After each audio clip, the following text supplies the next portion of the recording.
Magandang araw mga tol.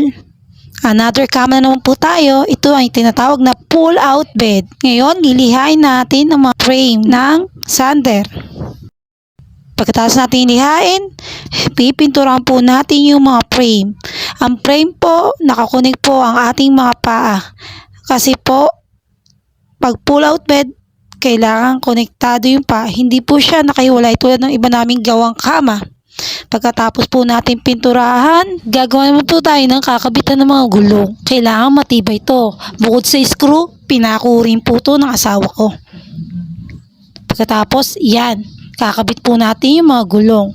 At syempre, hindi mawawala, kailangan natin testingin kung gaano siya katibay. Kailangan ating mga gawa, lagi natin testingin bago to yan, para good quality tayo. Ngayon, ito na po siya. Kagabitan po natin siya ng plywood. Ito po yung magiging handle po niya. At syempre, dito na ako papasok.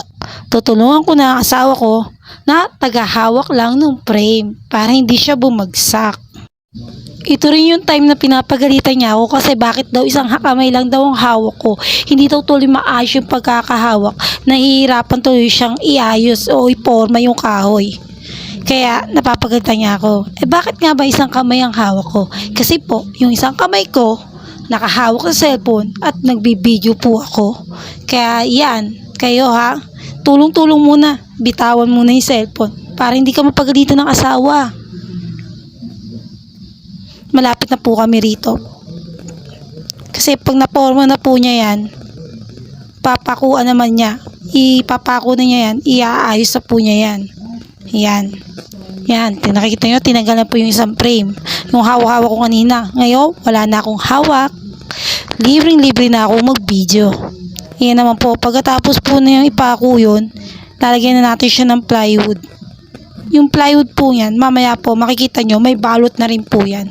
Sa ngayon kasi, nandito tayo sa pagkakapintero pa lang. Ito na po, nandito na po tayo. Maglalagay na po tayo ng foam.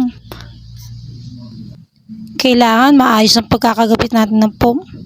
Tapos, magtatahi po tayo ng tela kasi yung gawa namin kama, may tahi po siya. Hindi lang basta balot. Kailangan tahiin po natin siya. Yan. Pagkatapos po tahiin, yun na po. Ikakabit na po natin siya sa mga frame. At pag natapos po lahat yan, ikakamada po natin yan. Siyempre, hindi mawawala. Kailangan natin iskruhan.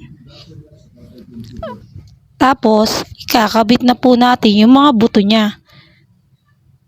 Yan po yung pampatibay ng kama. Pagkatapos po ikabit natin ng buto, itetesting naman yung frame. Yung pang ilalim, yung ginawa po kanina ng asawa ko. At yan, tetestingin po natin siya. At pag nakitang okay na po siya,